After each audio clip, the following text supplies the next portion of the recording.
પ્રયોગ રાખો આપણા પોતાના શુદ્ધાત્માના ગુણોના વ્યવહારની સામે, તે વખતે બબુક્ષે ત્યારે તો કશું નહીં રહી શકે કંઈ, પરંતુ તે વખતે કહીને શાંત પડીએ ને ત્યારે આપણે આમાં બેસી જવાનું.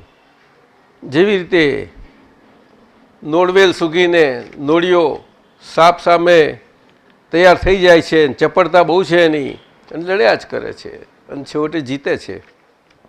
એટલે પુરુષાર્થ કહેવાય છે. આ પુરુષાર્થ એટલે આપણે શુદ્ધાત્મામાં એનું એ કરી જ દેવું પડે. એકદમ તો નહીં થાય, કોઈને એકદમ ના થાય, પણ એ ધીમે ધીમે થાય. એટલે આપણે આપણું ઉપરી બરો રાખીએ એની ઉપર, શું શુદ્ધાત્મા તરીકે, હા શુદ્ધાત્મા તરીકે, તો કામ થાય, બધું થાય.